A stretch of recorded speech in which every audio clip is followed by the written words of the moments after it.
민수기는 레위기도 그렇지만 재미없고 지루한 책으로 알려져 있습니다. 그래서 목사님들에게도 인기가 없는 책이고요, 성도들에게도 그렇게 인기가 없는 책이에요. 읽을 때 좀 재미가 있고 좀 스토리가 확 나와야 되는데, 레위기도 그렇고 민수기도 그렇게 재미있는 책은 아니라고 하죠. 그래서 목사님들 중에서도 성경 대부분은 설교를 하는데 민수기 설교는 잘 안 하는 걸로 유명하고요, 여러분들도 살면서 교회 생활하면서 민수기 설교를 거의 잘 들어보지 못했을 가능성이 사실은 크죠. 그만큼 민수기는 재미없는 책 중에 하나입니다. 이번에 이제 민수기를 준비하면서 알게 되었는데, 이 시대만 목사님들이 재미없어 하는 게 아니라 초대교회 이후에도 그랬다 하더라고요. 보니까 초대교회 끝난 이후에 여러 가지 자료를 써놓은 걸 보니까 그때도 다 설교하는데 민수기는 설교를 안 했다고 하더라고요. 그만큼 재미없는 그런 내용이라고 하는 거죠. 자, 민수기인데, 우리 한국 성경은 민수기인데, 이게 이제 히브리어 성경 이름은 두 가지예요. 하나는 마소라 계열의 사본에서는 원래 성경은 첫 글자가 성경 이름이 되는 케이스들이 많죠. 그러니까 창세기도 원래는 창세기가 아니라 첫 글자 태초에 이게 창세기 제목이거든요. 우리는 창세기지만 출애굽기도 마찬가지고요. 우리 민수기가 그가 말씀하셨다. 오늘 본문에는 우리 1장 1절 후반부에 모세에게 말씀하여 이르시되 되어 있죠. 그게 히브리어에서 첫 글자예요. 그가 말씀하셨다, 이렇게 이제 하는데, 이게 시간이 지나면서 미드라시라고 하는 사본 계열은 조금 다르게 썼어요. 강야에서. 강야에서. 히브리어는 베밋바르라고 하는데요, 강야에서. 지금은 주로 어느 걸 좀 쓰냐면 미드라시 계열 사본들을 주로 봐요. 원본은 없습니다. 원본을 보고 뺏겨 적은 사본들만 존재하잖아요. 그 중에서 두 개가 주로 이제 우리에게 영향을 줬는데, 하나는 마소라 사본이고요, 또 하나는 미드라시인데, 이 미드라시 사본을 지금은 주로 이렇게 봅니다. 그래서 민수기 원래 히브리 성경은 강야였어요. 강야에서. 근데 한국 성경은 민수기죠. 하나님 백성의 수다라는 거죠. 민자가 백성 민자고 숫자가 숫자 할 때 수거든요. 그러니까 하나님 백성의 수를 계수했다는 거죠. 영어 성경은 그냥 넘버스예요. 그러니까 수죠. 영어 성경보다 우리나라가 좀 나은 것 같아요. 그냥 넘버예요. 그냥 뭔지도 모르게 넘버지 그냥. 이게 어디서 온 거냐면 70인 번역에서 온 거예요. 히브리어를 헬라어로 번역을 했던 성경 중에 하나가 70인역이라고 있습니다. 그 70인역에서 전부 다 바꿔버린 거예요. 창세기도 제네시스로 바뀌어버리고, 출애굽기로 이렇게 출애굽으로 바뀌어버렸죠. 원래는 출애굽이 아닌데, 이름들이란 원래 제목 이름인데 이게 바뀌어버렸죠. 민수기도 강야에서라고 되어 있어야 되는데, 이게 그냥 민수기, 하나님 백성의 숫자, 이렇게. 영어 성경, 한국 성경은 다 이 셉투아진트에서 그대로 그냥 가져왔어요. 그래서 제목을 그렇게 갔습니다. 이 구조로 보면 내용도 재미가 없는데 구조도 굉장히 뒤섞여 있고 복잡해요. 그래서 아마 인기가 없는 것 같아요. 그래서 인구 조사하는 것도 나왔다가, 율법도 나왔다가, 불신앙 때문에 심판받아서 몇백 명이면 죽는 것도 나왔다가, 전쟁도 나왔다가, 또 그대로 이렇게 반복되는, 다시 26장부터 또 인구조를 또 하거든요. 이게 반복되는 일들이 계속 나오죠. 그래서 어떤 학자는 뭐라고 이야기하냐면 성경의 잡동사니 창고다, 이렇게 표현을 해요.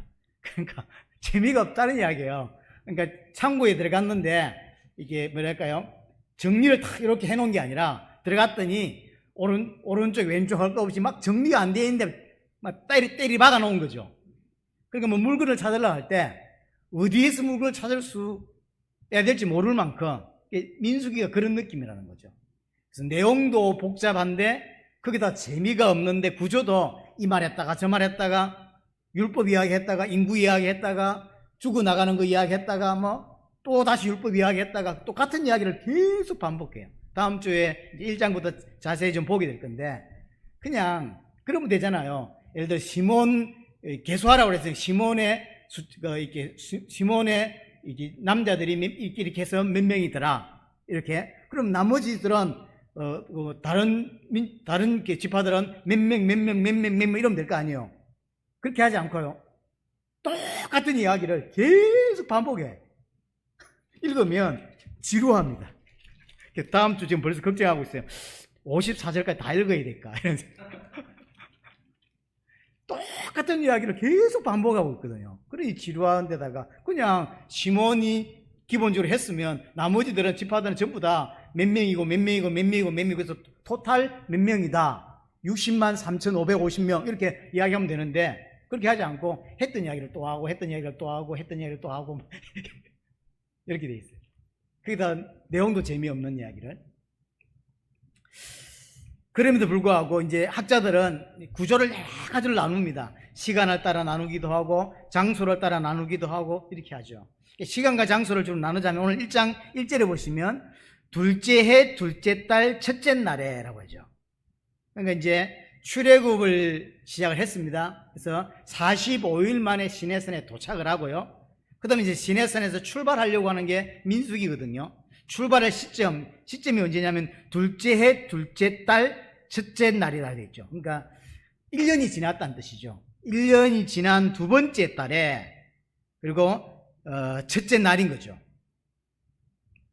이때부터 이제 출발 준비를 합니다. 10장을 한번 가볼게요. 10장에 가보면 10장 10절에 보시면 둘째 해 둘째 달 서문날에 그랬죠. 그러니까 이제 1장 1절부터 해서 10장 9절까지가 19일이에요.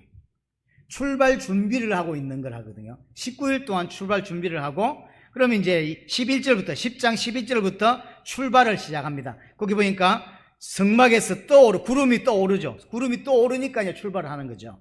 그래부터 21장 9절을 보면 요 사이가 38년이에요. 그러니까 출발을 준비하는 게 19일이고 출발을 해가지고 가데스 바네에 도착을 했다가 그 다음에 정탐을 갔다가 결국은 하나님께서 뺑바퀴를 돌리는데 그 기간이 38년이고요. 그리고 21장 10절부터 해서 마지막 장까지 해서가 한 5개월 정도 돼요. 이 합쳐서 전체가 40년인 거죠. 이제 출애굽부터 시작해서 전체 40년을 광야에서 살게 되는 내용인 거죠. 근데 이렇게 보는 것이 맞는 건지 아니면 저는 요거보다는 어떻게 보는 게 더 구조를 짜는 게 좋냐 할 때 신학적 의미로 보는 게 더 낫다고 생각합니다. 신학적으로 나누는 학자들이 있는데 옛 세대와 새로운 세대. 출애굽에 출발했던 모든 세대가 오늘 1장 마지막 줄에 보니까 60만 3,550명이라고 되어 있어요. 남자만 그렇다는 거죠. 20세 이상. 그러면 대략적으로 따져도 200만 명에서 조금 많이 잡으면 300만 명도 되는 거죠. 왜냐하면 결혼을 언제 하냐에 따라서 다른 거니까. 여하튼 그렇게 출발되었던 20세 이상 출발됐던 모든 사람은 광야에서 다 죽습니다. 그렇죠? 그리고 광야에서 새롭게 태어났고 그 다음에 20세가 안 되어서 출발된 사람만 합쳐서 나중에 계수해 보니까 그것도 60만 몇천 명 되죠. 조금 1,000몇백 명 차이가 납니다. 40년 지나서 계수해 보니까 한 1,000몇백 명 차이가 나는 거죠. 그래서 옛 세대는 출발했던 옛 세대는 1세대는 다 죽고 광야에 출발할 때 20세가 안 된 사람, 광야에 태어난 사람 다 합쳐서 60만 전체를 다 합치면 한 200만에서 300만 사람들이 이제 가나안으로 들어가게 되는 거죠. 이게 대칭 구조예요. 그래서 첫 세대 그리고 후세대, 옛 세대, 새로운 세대. 옛 세대는 다 죽고 새로운 세대는 데리고 하나님께서 들어가게 되는, 정복하게 되는 일들을 하고 있습니다. 그리고 내용도 보면요, 두 개가 계속 1장에서 인구조사하죠. 26장에서 인구조사를 다시 해요. 3장에서 레위지파에 대한 인구조사를 하는데 26장에서 레위지파 인구조사를 또 하고요. 5장에 여자들이 지켜야 될 법에 대한 이야기를 하는데 27장에서 여자들에 대한 법을, 6장에서 서원과 율법에 대한 것을 기록하는데 30장에서 동일하게, 7장과 15장에서 예물에 대한 규정을 설명하는데 28장, 27장에 동일한 똑같이, 9장에서 유월절 축제에 대한 이야기를 하는데 28장에 동일하게 이야기하고요. 13장에서 정탐꾼에 간 그 정탐꾼을 12명을 뽑는 것에 대한 설명을 하는데 34장에서 그 지파의 우두물에 대한 설명을 해요. 이게 똑같이 반복이 나와요. 근데 그 앞에는 전부 다 옛세대, 죽은 옛세대에 대한 이야기고 26장부터는 새로운 세대에 대한 이야기를 반복해서 쓰고 있어요. 그래서 이게 하나님이 의도가 있는 거죠. 옛세대와 새로운 세대를 데리고 들어가는 그것에 대한 이야기인 거죠. 자, 오늘 민수기 전체를 보기 전에 오늘 서론에 관한 이야기 한 4가지를 마음에 좀 이야기를 하려고 합니다. 민수기의 핵심은 결국 강야예요. 그죠? 지금까지는 우리 강야 생활을 제대로 한 게 아니었어. 시내산에 와 있었다고. 하지만 지금부터 이제 38년 몇 개월 정도를 강야 생활을 하게 되는 이야기가 민수기예요. 그래서 하나님의 백성들이 강야에서 살아가는 삶을 그리고 있는 게 민수기입니다. 하나님의 백성이 구원받고 남은 인생을 거의 강야에서 살았다고요. 그걸 그리고 있는 게 민수기입니다. 유월절 어린 양의 피를 바름으로 출애굽을 하게 되었습니다. 이게 구원이죠. 이제 출애굽한 구원받은 하나님의 백성의 최종 목적지는 가나안입니다. 강야에 살려고 하는 게 아니에요. 가는 목적지는 가나안이죠. 가나안 가기 위해서 나온 겁니다. 지금으로 말하면 새하늘과 새 땅이 구원받은 하나님의 백성의 최종 목적지였죠. 제가 얼마 전에 히브리서 10장 9절 10절 이야기를 했습니다. 하나님께서 아브라함을 부르시면서 약속의 땅을 이야기하시죠. 그 약속의 땅을 믿고 그렇게 아브라함이 나왔는데 아브라함이 가나안 땅, 약속의 땅에 와서도 어떻게 살았다고요? 장막치고 살았다고 하는 거죠. 왜 장막치고 살았냐면 와서 깨달았다는 거예요. 하나님이 진짜 나에게 주려고 하는 가나안이 아니었구나. 뭐였다? 새하늘과 새 땅 정말로 주려고 하는 거구나 라는 걸 아브라함이 알았대요. 알았기 때문에 가나안에서 집 짓고 살지 않고 장막에 살았다는 거예요. 우리의 삶을 어떻게 설명하고 있냐면요, 강야의 삶임을 이야기하고 있는 거죠. 아브라함이 구원받고 이 땅에서 강야의 삶을 살았어요. 그럼 저와 여러분 마찬가지죠. 구원받은 저와 여러분들은 이 땅에서 삶은 뭐냐면 강야의 삶이에요. 지금 새하늘 새 땅에 들어간 게 아니라는 거죠. 강야의 삶입니다. 문제는 뭐냐면 가나안을 들어가기 위해서 출발해 나왔는데 지금 이스라엘 백성들의 수준이, 영적인 수준이, 신앙의 수준이 가나안을 들어갈 수 없는 수준이라는 거죠. 분명히 구원은 받았어요. 하지만 가나안 갈 수 없는 상태예요. 그럼 가나안 간다는 거, 새하늘 새 땅에 들어간다는 게 뭐가 다른 겁니까? 그렇습니다. 새하늘 새 땅은 어떤 사람들이 사는 거냐면 정확하게 하나님을 알고 그 하나님을 신뢰하고 그 하나님께 순종하며 그 하나님을 믿는 자, 그래서 하나님과 함께 할 수 있는 자가 새하늘 새 땅에 들어가는 거라고. 하지만 이스라엘은 그렇지가 않아요. 구원은 받았어요. 하지만 하나님과 함께 할 수 없는 상태. 구원 받았음에도 불구하고 여전히 하나님을 원망하고 하나님을 알지 못하고 하나님을 막 원망하고 모세 죽이려고 하잖아요. 그래서 출애굽에 나오자마자 벌써 홍해 앞에서 두려워 떨고요. 구원을 받았잖아요. 구원 받았어요. 그럼에도 불구하고 두려워 떨고 원망하고 뭐라고 이야기하냐면 애국 사람들과 함께 살겠다는 거예요. 구원 받았지만 구원을 이해 못하고 있죠. 그러다가 마라에 도착합니다. 물이 없죠. 금방 또 하나님 원망하고 모세 원망하죠. 출애굽이라고 홍이라고는 엄청난 걸 체험했잖아요. 여러분들 앞에 바다가 갈라지는 걸 체험했으면 어떻게 살겠습니까? 하나님이 나를 완벽하게 지키신다라고 믿으셔야 되는데 그렇게 안 믿어요. 그거 홍해 끝나고 나 금방 마라에 도착했는데 마라에서 물이 없고 그러니까 또 원망하죠. 모세 원망하고. 그래서 거기서 하나님이 물을 주시잖아요. 그러면 물을 홍해 체험했지, 마라에 썸물 체험했지. 그럼 하나님 역사를 체험해서 지금부터는 하나님 완벽한 계획이 있다. 그럼 하나님 인도를 받으면 될 거 아닙니까? 그렇게 하지 않아요. 만나 메추라기 사건. 그래서 모세, 아론도 원망하고. 그래서 하나님이 만나 메추라기를 주죠. 어렵사리 시내산에 도착했습니다. 이스라엘 백성이 45일 만에 시내산에 도착해가지고 모세는 하나님 만난다고 올라가 있습니다. 그러니까 뭐하죠? 황금송아지 만들었어요. 황금송아지를 만들어 놓고 우리를 애굽에서 건져내신 구원하신 여호와가 이 송아지다, 이 황금송아지다 이렇게 이야기하죠. 결정적으로 오늘 이제 1장부터 10장까지가 출발 준비를 해서 개수를 하고 이동을 이렇게 하는 준비를 합니다. 그리고 출발을 합니다. 그리고 금방 도착한 데가 어디냐면 가데스 바네아이죠. 가데스 바네아에서 정탐꾼을 보냅니다. 40일 동안 정탐을 하는데 우리가 들어갈 땅을 어떤 땅인지를 살펴보게 하는 거죠. 12명을 뽑아가지고 정탐을 하죠. 가보니까요, 어떤 데는 가보니까 막 열매가 진짜 대단하다는 걸 열매들, 엄청난 열매들이 있죠. 근데 가보니까 안압좌손이 있어요. 안압좌손이면 거인이에요. 그러니까 금방 뭐냐면 들어왔다 맞아 죽겠다. 그래서 정탐해서 40일 만에 돌아와서 뭐라고 하냐면 울면서 대성통곡을 합니다. 대성통곡을. 그러면서 하나님을 원망하고 약속의 땅을 악평하고 그래서 모세를 죽이려고 하고 그러면서 돌아가자는 거예요. 지금 놓은 지가 벌써 1년 몇 개월 됐잖아요. 다시 돌아가자는 거죠. 장관 다시 세워가지고 모세 죽여버리고 장관 세워가지고 다시 애굽으로 돌아가자는 거예요. 말이 됩니까? 근데 구원 받았는데 이래요. 그래서 하나님이 사실은 강야가 심판의 모습도 있는 것이거든요. 우리를 향한 훈련의 모습이기도 하지만 하나님의 심판이기도 하죠. 그래서 40일을 정탐했기 때문에 하루를 1년을 쳐서 40년이 결정이 되는 거예요. 그래서 사실은 민수기 1장에서 출발할 때는 가나안 들어가려고 출발했어요. 하지만 가데스 바네아에서 정탐을 끝내고 나서 하나님을 원망하고 약속의 땅을 원망하고 모세 죽이려고 그러고 이 사건 때문에 하나님께서 심판하시거든요. 그래서 강야 40년을 살게 되는 거죠.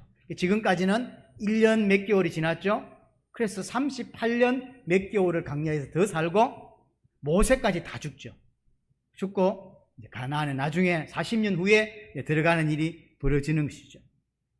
그래서 그 40년 앞으로 남은 38년 몇 개월의 삶을 그리고 있는 게 민수기예요.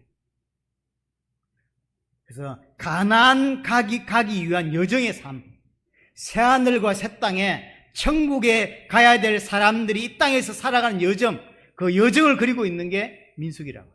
그럼 딱 지금 우리하고 똑같은 거예요. 그러니까 사실은 구조도 복잡하고 재미도 없고 어려운 이야기처럼 보이는 이 민수기가 어떤 면에서 딱 우리 이야기인 거예요. 그렇죠? 예수 그리스도의 보혈로 구원받은 하나님의 백성인 우리가 이제 우리의 목적지는 구원받은 우리의 목적지는 새하늘과 새 땅인 거죠. 근데 새하늘 새 땅 밖으로 들어갈 수가 없어요. 그래서 새하늘 새 땅을 향해 걸어가고 있는 성도의 삶, 그게 민수기인 거죠. 그래서 성도의 삶은 강야의 삶입니다. 강야의 삶인 걸 명심하셔야 돼요. 그래서 어떤 면에서 성경 66권 중에서 가장 우리 이 땅의 삶을 잘 그려내는 게 저는 민수기라고 볼 수 있는 거죠. 구원받은 성도가 가장 관계 있는 성경, 그게 저는 민수기라고 보여집니다. 두 번째. 자, 그러면 민수기는 구원받은 하나님의 백성이 강야의 삶을 그리고 있다면 그 강야를 누가 인도했냔 말이에요. 강야로 인도하신 분이 하나님이에요. 강야로.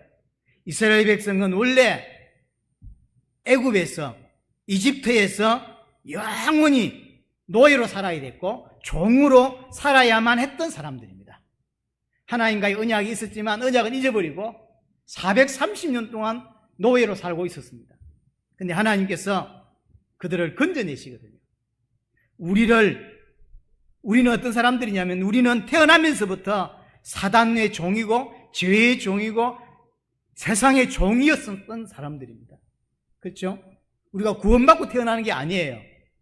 그렇죠? 태어나면서부터 사단의 종이었고 태어나면서부터 죄의 종이었습니다. 태어나면서부터 사실은 세상의 종이었던 사람들입니다. 그래서 그것이 얼마나 무서웠던지 죽기를 무서워하므로 한평생 매여 종노릇하며 이 땅을 살 수밖에 없는 자들이었습니다. 누가요? 우리가. 죽으면 어떻게 됩니까? 지옥 갈 수밖에 없는. 히브리서 9장 27절에 죽는 것은 정해져 있는 것이고 심판이 정해져 있다고 이야기하죠. 그게 우리예요, 사실은. 이스라엘은 하나님이 건져내지 아니하시면 영원히 바로의 노예로 애굽에서 노예 생활을 하고 종살이 하다가 죽어야 되는, 지옥 가야 되는 존재가 이스라엘이었습니다. 그런 이스라엘을 하나님이 건져내신 거예요. 그런 우리를 하나님께서 건져내신 것입니다. 그래서 건져내어서 어떻게 하고 있냐면 새하늘과 새 땅으로 데려가고 있는 거죠. 그래서요, 이집트에서 잘 먹고 잘 사는 게 복이 아닌 거예요. 기독교인들에게, 진짜 예수를 믿은 사람들에게 있어서 진짜 복은 하나님을 만나고 하나님의 자녀가 되고 하나님을 예배할 수 있는 자가 되고 하나님과 영원히 살 수 있는 준비가 되는 게 진짜 복인 것이지, 육신적으로 잘 먹고 잘 사는 게 복이 아니에요. 육신적으로 잘 먹고 잘 살려면 이스라엘은 애굽에 사는 게 어떤 면에서 훨씬 나아요. 그게 집도 샀고 이제 잘 살 수 있는 준비들을 했던 사람들이 많았다고요. 하나님 알지 못한 채 육신적으로 잘 사는 게 복이 아니라니까요. 육신적으로 복 받기 위해서 예수 믿는 사람도 있잖아요. 그건 예수 믿는 게 사실은 아니에요. 구원받지 못한 자의 삶이 사실은 구원받은 자의 삶보다 훨씬 더 좋고 편하고 윤택할 수가 있습니다. 그렇죠? 구원받은 하나님의 자녀보다 훨씬 더 잘 사는 사람이 많고 훨씬 더 평안하게 보이는 사람이 많고 윤택한 사람이 많아 보인다고요. 하지만 성경은 그 삶을 저주받은 삶이라고 이야기해요. 하나님 알지 못한 채 떵떵거리고 잘 살아요. 연봉 많아, 돈 많아, 좋은 집이 있어. 그걸 뭐라고 말하냐면 저주라고 표현한다고, 성경은. 하나님 거기에서 저주받은 상태에서 건져낸 걸 구원이라고 해요. 육신적으로 잘 먹고 잘 살기 위해서 교회 다니는 게 아니에요. 육신적으로 잘 먹고 잘 살기 위해서 예수 믿는 게 아닌 것입니다. 그래서 예수 믿는 것은, 이 땅에서 예수 믿는 것은 좀 세상에 불편하고 강야의 삶인 거예요. 불편하고 만날 하나님 내려주시는데도 불구하고 항상 뭔가 궁핍하고요, 항상 뭔가 모자라고요, 항상 뭔가 결핍되어 있는 상태처럼 보여요. 예수 믿으면 오히려 풍성하고 예수 믿으면 오히려 잘 살 것 같이 보이지만 실제로는 그렇지 않습니다. 왜냐? 우리의 삶은 강야의 삶이에요. 그래서 하나님이 만나를 쏟아부어 주지만 항상 우리 마음은 어떠냐면 늘 결핍을 느끼는 거예요. 그게 강야를 걸어가고 있는 사람들의 모습이에요. 그리고 그 길은 좁은 길입니다. 길이 좁았다는 이야기가 아니에요. 그 길을 대부분 안 가려고 하는 길이에요. 진짜 예수 믿는 길은 가고 싶어 하지 않는 길이에요. 근데 그 길을 가는 걸 구원받았다라고 표현하는 거예요. 그 길이 더 좋다라고 믿는 사람들이 구원받은 사람이에요. 난 육신적으로 조금 가난해도 좋아, 나는 예수 믿고 하나님 믿는 게 더 좋아 라고 하는 게 구원이에요. 그래서 이스라엘 백성들은 애굽에 살았으면 육신적으로 차라리 편했을 거예요. 강야에 가다가 물 없고 그래서 막 짜증내고 그래서 막 싸우고 그래 안 했을 것입니다. 있는 물 잘 마시고 배부르게 잘 살았을 거예요. 근데 그 잘 살고 있는 자들을 건져냈다니까. 이게 구원이에요. 하나님 모른 채 살아가고 있는 게 저주입니다. 성경 그렇게 이야기하는 거죠. 세상에 살면서 사단을 왕으로 섬기고 사단을 임금으로 섬겨 살아가죠. 그게 저주입니다. 하지만 구원받은 자는 분명히 육신적으로 불편하지만 강야의 여정을 통과하게 합니다. 왜냐? 거룩한 자로 만들어야 되거든요. 하나님과 함께 살 수 있는 자로 만들어야 돼요. 그게 거룩이라고. 윤리 도덕적인 이야기를 하고 있는 게 아닙니다. 신약 성경은 그걸 장성한 자다라고 표현하고요, 성장하고 훈련받은 자다라고 표현을 합니다. 그래서 강야의 삶은 분명히 만만치 않습니다. 강야의 삶은 쉽지 않아요. 계속 부족하고요, 항상 결핍이 느끼고요, 여러 가지 문제 속에서 살아가게 돼요. 제가 옛날에도 이야기한 적이 있는데 하나님이 구원한 우리를 강야로 데려갔다는 데 포인트가 있어요. 왜 푸른 초장으로 데려가지 않았을까요? 푸른 초장으로 데려가고 실만한 물가로 데려가야 되는 거 아닙니까? 다윗 말처럼. 근데 우리를 강야로 데려갔다는 거, 항상 하나님께서 만나를 쏟아부어 줘도 늘 궁핍해 보이고 뭐랄까 피곤해 보이고 이런 게 강야거든요. 근데 제가 옛날에 말씀드렸죠. 강야의 삶을 다 마치고 가나안 들어갔을 때, 가나안 들어가서 강야를 생각하면서 지내는 절기 중에 하나가 우리로 말하면 추수감사절이라고 할 수 있는 절기죠. 수장절이죠. 수장절에서 뭐 하죠? 강야를 기억하면서 뭘 느끼기만 하면 풍성했다라고 했죠. 풍성했다. 그게 분명히 육신적으로는 궁핍하고 육신적으로는 피곤하고 그런 삶이었는데 강야를 다 끝내놓고 새하늘 새 땅에 들어갔을 때 느끼는 우리의 느낀 감정은 뭐였냐면 참 풍성한 삶을 살았구나라고 하는 거예요. 이해됩니까? 분명히 육신적으로는 그렇게 풍성해 보이지 않아요. 하지만 영적으로는 여러분들이 강약길을 걸어가면서 계속 풍성함을 배우고 풍성함을 느끼게 돼 있어요. 그래서 강야를 다 마치고 새하늘 새 땅에 딱 들어갔을 때 참 감사하다. 진짜 어려운 삶이었는데 풍성한 은혜를 하나님 허락했구나. 그런 걸 느낀다는 거예요. 그게 구원받은 사람이에요. 이 땅에서 분명히 육신적으로는 불편하고 피곤한 삶입니다. 강야의 삶이라니까. 하지만 그 강야의 삶을 마무리할 때 딱 과거를 돌아보면 어떤 삶이었다고요? 충만한 삶이었어요. 풍성한 삶이었다니까요. 그게 안 되면 여러분들 구원을 다시 생각해 보셔야 돼요. 분명히 영적으로는 풍성함을 누릴 수밖에 없는 게 구원받은 자입니다. 그러니까 이제 그 가정 속에서는 어려움이 많죠. 그래서 이스라엘 백성도 보시면 강약길 걸어가는 중에 자꾸 애굽이 생각나는 거죠. 그때 그것이 편했다 이런 생각이 들죠. 사실 편했어요. 그래서 부추 먹고 싶다, 마늘 먹고 싶다, 뭐 고기 국물 먹고 싶다 자꾸 이야기하면서 모세보고 말하죠. 돌아가자고 자꾸 이야기하는 거예요. 하지만 이 강야를 통과해야 돼요. 강야를 통해서 하나님이 훈련시키고 새하늘 새 땅에 살 수 있는 자로 좀 준비시키고 있는 기간이거든요. 그럼 훈련 내용이 뭡니까? 강야 40년을 통해서 우리를 훈련시키는데 어떤 훈련을 시키는 겁니까? 딴 게 아닙니다. 애굽에 있던 모든 걸 다 뽑아내는 거예요. 애굽은 사단의 밑에 있었고 죄의 밑에 있었습니다. 여기에 갖고 있던 모든 생각들을 다 뽑아내야 돼요. 가치관을 바꾸는 거예요. 그게 강야의 삶의 핵심이에요. 그럼 여러분들이 교회 다니면서 신앙생활의 핵심이 뭔지 압니까? 여러분들이 구원받기 전에 갖고 있던 그 가치관을 다 뽑아내는 거예요. 그거 하는 거예요. 그래서 옛 사람은 죽고 새 사람 만들어서 가나안 들어가는 것입니다. 그래서 그걸 새로운 피조물이다라고 표현하는 거예요. 신약으로 이야기하면 나를 부인하고 내 십자가를 지는 삶이에요. 그게 구원받은 자의 모습입니다. 하나님을 사랑하고 이웃을 사랑하는 자로 만드는 거예요. 그래서 애굽에 있었던 모든 가치관들을 다 뽑아내야 돼요. 근데 교회 다니면서 여전히 애굽을 뽑아내지 못한 사람이 너무 많습니다. 제대로 훈련이 안 된 거죠. 이번 주에 제가 어떤 영상을 봤냐면 그 왜 TV에도 자주 나오고 또 왜 적석 답을 잘 주는 어떤 스님이 있잖아요. 무슨 스님이라더라? 법률 스님이라든가 무슨 스님이 있으니까 뭐가 물으면 대답을 딱 잘해줘요. 근데 이제 어떤 청년이 일어나서 질문했는데 질문이 뭐냐면 저는 교회를 다니는 사람입니다. 하나님을 잘 섬기고 싶고 하나님을 잘 믿고 싶은데 어떻게 하면 좋겠습니까?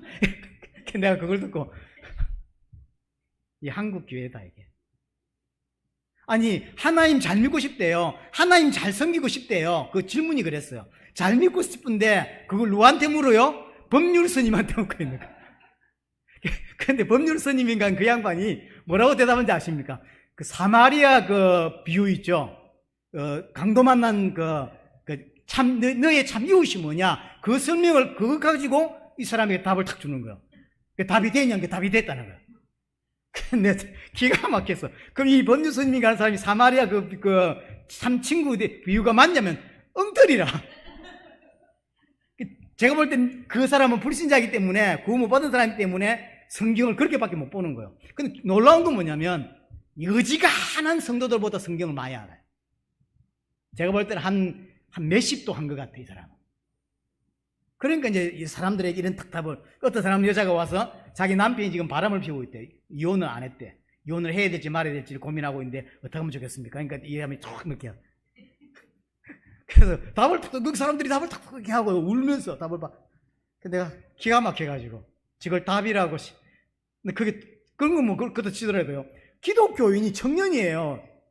한 30대 넘게 보이는 뒷모습만 보이기 때문에 정확히 몰라.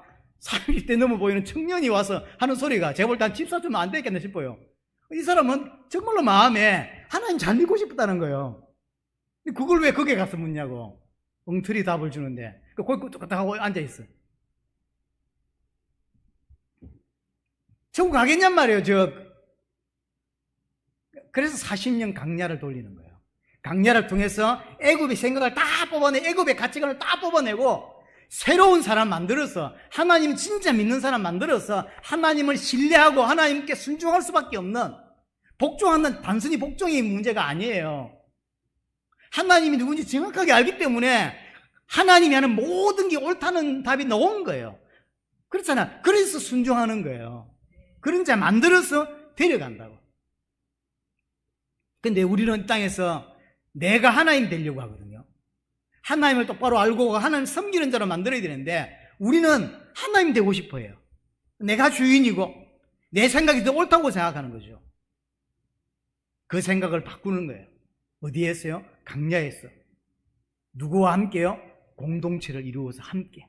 내 혼자 아니라 함께 교회 공동체를 통해서 그걸 하는 거예요.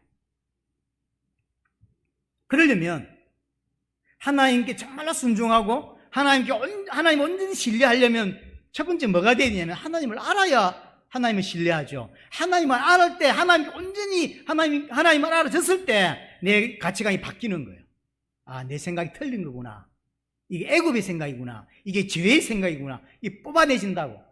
뽑아낸다고 뽑아내지냔 말이에요. 안 뽑아내지죠. 어떻게 해야 되냐? 하나님을 진짜 알 때, 하나님을 진짜 체험했을 때만 그 모든 과거에서 빠져나오는 거예요.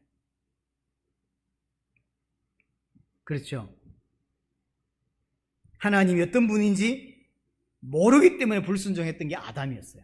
하나님을 알면 애굽의 모든 가치관이 바뀌는 것이죠. 하나님만이 완전하고 하나님만이 선하시고 하나님만이 옳다라고 믿어져야만 그분께 순종할 수가 있는 것입니다. 강야는 그래서 한마디로 말해서 그 하나님을 온전히 배우고 하나님을 체험하는 곳이에요. 이 체험을 하기 위해서 하나님께서 두 가지를 주시는데 그게 뭐냐면 강야를 살아가면서 강야길을 걸어가면서 늘 힘을 얻어야 돼요. 그래서 주신 게 뭐냐면 그게 만나예요. 강야길에서 만나를 먹어야만 살 수가 있는 거예요. 하지만 하나님이 진짜 주려고 하는 게 만날까요? 그러니까 강야는 일반적으로 걸어가면서 먹고 살아야 되잖아요. 먹고 살아야 되니까 만나를 주었다고. 그러니까 만나를 먹어야만 살 수가 있어요. 하지만 진짜 하나님의 의도는 만나를 먹여서 굶어 죽지 않게 하려고 하는 게 아니에요. 그것도 있어요. 하지만 진짜는 뭐냐면 그 하나님이 진짜 주려고 하는 만나는 보이는 그 만날까요? 아니죠. 예수 그리스도예요. 요한복음 6장 43절에 예수님이 직접 말했죠. 내가 하늘에서 내려온 생명의 떡이다. 내가 하늘에서 너 만나다. 그래서 신명기 8장 3절에 보면 분명히 모세가 이 성경을 기록하면서 만나 이야기를 해요. 만나를 주신 목적이 뭐냐면 너희들이 떡으로만 사는 것이 아니라 여호와의 입에서 노는 모든 말씀으로 사는 줄로 믿게 하기 위해서 만나를 주셨다는 거야. 분명히 육신적으로는 만나를 먹어야만 힘을 얻고 만나를 먹어야만 살아갈 수 있어요. 하지만 진짜 하나님이 의도하는 바는 뭐냐면 이 만나를 먹음으로 이 만나는 만나가 아니다. 만나는 예수 그리스도다. 예수 그리스도를 먹음으로만 살 수 있다라는 사실을 깨닫게 하기 위해서 만나를 주셨다는 거예요. 그게 하나님의 목적이에요. 그래서 성도는 예수 그리스도를 먹어야 사는 자입니다. 강약길을 걸어가면서 강약길을 제대로 걸어가려면 예수 그리스도를 먹어야 돼요. 예수 그리스도의 말씀을 먹어야 돼요. 저 여러분들이 이 땅에서 힘을 얻고 답을 얻고 하나님 백성답게 훈련되어지고 제대로 살아가려면 하나님의 말씀을 예수 그리스도의 말씀을 먹어야 되는 거예요. 그 말씀을 먹음으로 힘을 얻고 그 말씀을 먹음으로 성장하게 되는 것입니다. 그러면서 주신 게 뭐냐면 모세오경이에요. 자, 이스라엘 백성들이 시내산에 도착해서 한 1년 정도의 기간이 있었는데 그 1년의 기간 동안에 하나님께서 모세에게 뭘 기록하게 했냐면 창세기, 출애굽기, 레위기, 민수기 10장까지를 기록해요. 민수기 10장 중반부터는 강약길 돌면서 기록하고요. 신명기는 민수기 마지막 부분과 신명기는 거의 도착했을 때 기록하게 되는 거죠. 그러니까 강약길 동안에 계속 모세를 통해 배우는 메시지가 뭐냐면 그게 모세오경이에요. 우리에게 적용하자면 이 땅에서 교회를 다니면서 계속 만나 대신 예수 그리스도를 계속 뭘로 배우냐면 성경을 통해서 배우는 거예요. 성경을 통해서. 그래서 성경을 통해서 하나님을 배우고 알아가고 체험해야 되는 거예요. 그 교회를 다니면서 하나님의 말씀을 제대로 배우고 듣고 체험해야 되는 거죠. 그런 의미에서 교회는 굉장히 중요하고 예배는 굉장히 중요합니다. 당연히 하나님을 섬기는 예배지만 그 예배를 통해서 함께 하는 게 뭐냐면 성경을 배우게 되는 거죠. 이 설교를 통해서 성경을 배우게 되는 것입니다. 그럼 어떤 게 좋은 수업이냐면요, 하나님 우리에게 성경 66권을 주셨어요. 그래서 성경 66권을 복음의 관점에서 정확하게 성경이 원하는 대로, 하나님께서 원하시는 대로 그 성경을 잘 그냥 설명해 가면 돼요. 그게 좋은 교회예요. 그게 좋은 목사예요. 근데 나쁜 목사는 어떤 사람이 나쁜 목사냐면 그 목사가 갖고 있는 어떤 마인드가 있어요. 어떤 주장이라는 게 있어요. 그 주장을 주장하기 위해서 성경을 갖고 뒷받침을 하는 거예요. 그 사람이 나쁜 사람이에요. 큰일 나는 사람입니다. 여러분은 그 목사의 어떤 주장이나 사상이 배워야 될 게 아니에요. 근데 은치 말을 잘하고 카리스마가 있고 논리적이다 보니까 그 주장을 뒷받침하도록 성경을 가지고 인용을 하죠. 그러니까 사람들이 성경을 강의한다고 생각하는데 굉장히 위험한 사람이에요. 굉장히 위험한 거예요. 근데 그냥 뭐 기술이 별로 없고 뭐 대단하지도 않은데 그냥 성경을 천천히 잘 가르쳐, 그냥 그게 최고예요. 왜냐하면 성경을 가지고 하나님이 전달하고자 하는 게 있을 거 아닙니까? 그 전달하고자 하는 걸 그냥 전달하면 돼요. 그러면 하나님 뜻이 전달되는 거예요. 그걸 통해서 깊이 하나님을 배우고 하나님을 체험한다고요. 그래서 제가 볼 때는 교회 선택이 제가 볼 때는 거의 다예요. 근데 제가 지금까지 거의 50년 가까이 교회 생활을 하면서 교회를 선택하고 뭔가 이렇게 또 교회를 옮기고 이런 것들을 보면서 대부분 교회 선택이 엉망이에요. 가까운 교회 가요. 근데 먼 교회를 가라는 뜻이 아니에요. 하지만 정말로 내 인생이 달리고 내 영혼이 달렸고 어떤 면에서 내 인생 다가 달린 게잖아요. 근데 가까운 교회 간대. 말이 됩니까? 먼 게 뭐가 문제예요? 좀 일찍 출발해서 차 타고 오면 되지. 제가 볼 때는 이게 먼 게 중요한 게 아니에요. 정말로 성경 66권을 자기 의도가 아니라 성경 의도대로 설명하냐는 거예요. 잘 설명할 필요도 없어요, 목사는. 어떤 면에서. 근데 이제 이스라엘은 하나님께서 만나를 주시고 성경을 가르치는데 강약길 가면서 만나 먹기 싫대요. 왜냐면 지겹다. 처음에는 만나 많이 먹었는데 시간이 지나니까 지겨워. 만나가 지겹다는 뜻은 무엇이죠? 예수 그리스도가 지겹다는 뜻이에요. 맨날 똑같은 소리야. 우리 목사님 맨날 똑같은 소리. 근데 저 이야기 넣으면 저 애야 넣을 줄 알고 있어요. 한 목사 밑에 한 20년 있으면요, 저 노형 넣으면 그 다음에 드는 얘는 뭐다 이렇게 안다니까요. 지겨워해요. 다른 건 몰라도 다 지겨워할 수 있는데 예수 그리스도가 지겨운 사람이 있어요. 설교를 들으면서 예수 이야기 또 예수 이야기 지겨워한다. 그럼 예수를 지겨워하는 거예요. 얼마나 훈련받습니까? 강약 40년이죠. 강약 40년.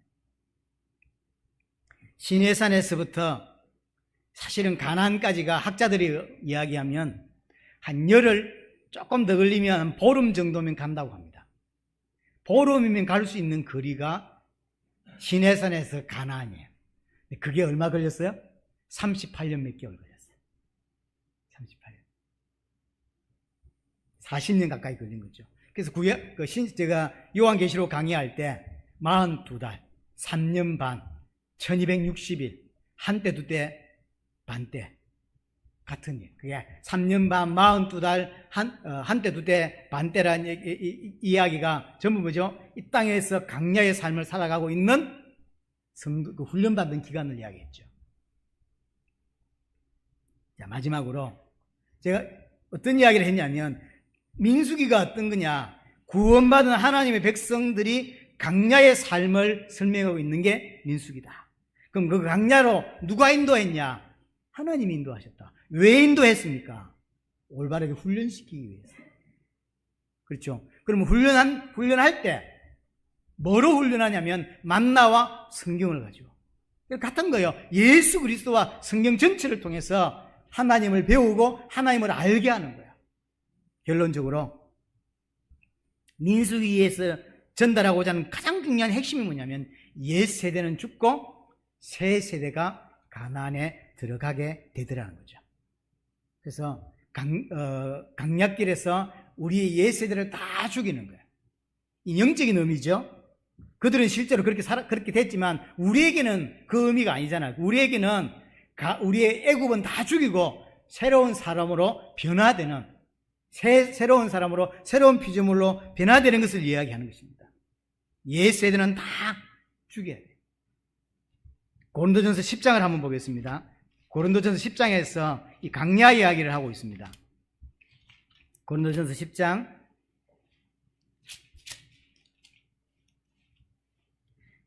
1절부터 한번 보세요.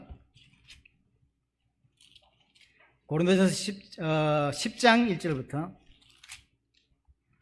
형제들아 나는 너희가 알지 못하기를 원하지 아니하노니 우리 조상들이 다 구름 아래에 있고 바다 가운데를 지나며 모세에게 속하여 다 구름과 바다에게 세례를 받았고 이게 모세에게 속했고 구름과 바다를 지냈대. 뭐죠? 이게 구원받다는 이야기를 하는 거죠. 홍해를 왜 건너기 굳이 했냐면 이게 세례라는 거죠. 3절에 다 같은 신령한 음식을 먹으며 다 같은 신령한 음료를 마셨으니 이는 그들이 따르는 신령한 반석으로부터 마셨으니 이 반석은 그리스도라. 그러니까 강약길을 걸어가면서 신령한 반석으로 나오는 물을 마셨다는 거죠. 이 신령한 반석이 누굽니까? 예수 그리스도. 예수 그리스도를 통하여 예수께서 나오는 물을 마시고 음료를 마시고 음식을 먹으면서 살아가게 된 거죠. 예수 그리스도를 먹어야 돼요. 하지만 5절에 그러나 그들의 다수를 하나님이 기뻐하지 아니하셨다. 그랬는데 다수는 하나님이 기뻐하지 않았다는 거예요. 왜냐? 그들이 강야에서 멸망을 받았다. 그래서 강야에서 멸망을 시킨 거예요, 하나님께서. 왜? 6절 이러한 일은 우리의 본보기가 되어 우리로 하여금 그들이 악을 절기한 것 같이 절기하는 자가 되지 않게 하려고 우리에게 그림자로 보여준다는 거예요. 그림자로. 이스라엘 백성 60만, 200만 명이 넘는 300명 사람들이 강약길을 걸어가는데 그 중에 대부분의 사람들은 강야에 다 죽여버렸다는 거예요. 멸망을 시켰다는 거예요. 왜요? 악을 절기했기 때문이다. 악을 절기하는 악이 뭡니까? 7절에 우상숭배, 8절에 음행, 9절에 하나님을 시험하는 것, 10절에 하나님을 원망하는 것, 이런 악을 이제 행했다는 거죠. 악을 절기했기 때문이다. 악을 절기하는 자가 되지 않도록 하기 위해서 본보기로 그렇게 했다. 악이 뭐냐? 이게 우상숭배, 음행, 하나님을 시험하는 거 원망이라고 했지만 이게 한마디로 말하면 내 생각대로 하는 거야. 우상숭배, 하나님 말고 다른 걸 하나님을 섬기는 게 우상숭배죠. 내 생각이 옳다는 거지. 음행, 하나님이 의도하는 대로 하지 않고 내 생각이 옳은 대로 사는 거죠. 그게 음행이에요. 내가 하고 싶은 대로 사는 거, 그게 악이에요. 강야에서 뭘 뽑아낸다고? 이걸 뽑아내는 거예요. 내가 살고 싶은 대로, 내가 하고 싶은 대로, 내 마음대로, 내 주장대로, 내 중심적으로, 그게 죄예요. 그걸 다 뽑아내겠다는 거예요. 그것 때문에 내 생각이 옳다고 생각하는 그것 때문에 강야에서 다 죽었다는 거예요. 그럼 그 생각을 강야에 다 죽이고 가나안으로 가야 되는 거예요. 죽은 자만 가나안에 가는 거예요. 여러분들이 교회 생활하면서, 저와 함께 교회 생활하면서 뭘 해야 되냐면 여러분들 안에 있는 죄, 그걸 다 뽑아내는 거예요. 그 죄가 뭔데요? 내 생각이 옳다는 거예요. 내 마음대로 살겠다는 거예요. 내가 주인이라는 거예요. 그 생각을 뽑아내야 돼. 그 생각을 다 뽑아내서 그 뽑아낸 자만 가나안에 들어갈 수가 있는 거죠. 그래서 악을 절기하는 우리를 강야에서 훈련시키기 위해서 강야를 지금 돌고 있는 것이죠. 내 안에 악이 있는데 그걸 계속 방치하면 안 되는 것입니다. 방치한다는 이야기는 하인 맞은 거예요. 구원받지 못했을 가능성이 큰 거예요. 진짜 구원받은 자는 하나님이 잘못을 지적하면 그걸 돌이키게 된다고, 회개한다고. 하지만 하나님 말씀을 주는데도 불구하고 돌이킬지 모르고 지 생각이 옳다고 말하는 것은 하인 맞았기 때문에. 하인 맞았다는 이야기는 무슨 말일까요? 구원받지 못했다는 거예요. 그래서 죄를 계속 반복해서 진다는 이야기는 구원받지 못했을 가능성이 훨씬 큽니다. 그 악을 뽑아내야 된다라고 이야기하는 거죠. 그래서 옛 세대는 죽고 새 세대를 데리고 들어가는 거예요. 그래서 숫자가 비슷한 거예요. 옛 세대를 20세 이상 남자들을 개수했더니 몇 명이라고요? 60만 명. 새로운 세대, 그 다 죽고 나서 새로운 세대를 개수해봤더니 그것도 60만 명이에요. 비슷한 거예요. 그래서 하나님께서 우리에게 그걸 본보기로 주셨다는 거죠. 옛날 옛사람을 다 죽이고 새 사람을 데리고 들어가는 것을 보여주고 있는 것입니다.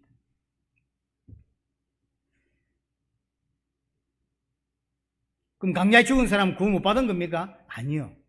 본보기로 설명하기 위해서 그렇게 하셨다는 거죠. 여기 숫자를 세는 이유는 너희는 하나님의 백성이다라는 걸 보여주는 거예요. 너희는 하나님의 백성이다. 계시록에서 14만 4천 이야기했죠. 하나님의 백성. 구약의 12, 신약의 12, 그리고 완전수 중에 완전수. 그게 1000이에요. 10도 완전수고 100도 완전수인데 완전수 중에 풀로 완전한 그게 1000이거든. 그러니까 12 곱하기 12 곱하기 1000. 그게 14만 4천이에요. 이상한 단체에서 막 이상하게 이야기하는데 그 이야기 아니에요. 그러니까 이 땅에 구원받은 모든 구원받은 하나님의 백성의 수를 14만 4천이라고 이야기를 하는 거죠. 지금 왜 개수하냐면 너희는 하나님의 백성이다라는 걸 가르쳐 주는 거예요. 너희는 구원받은 하나님의 백성이다라는 거죠. 그래서 정리하자면 민수기를 통해서 강야의 인생을 살고 있는 성도들의 모습을 보여주는 거예요. 어떤 게 구원이다라는 걸 설명하는 거죠. 그래서 구원받은 자가 올바르게 구원을 이해하고 새하늘과 새 땅에 들어갈 수밖에 없는 자로 만들어 가시는 그 여정이 강야의 여정입니다. 우린 지금 그 여정 속에 있는 것입니다.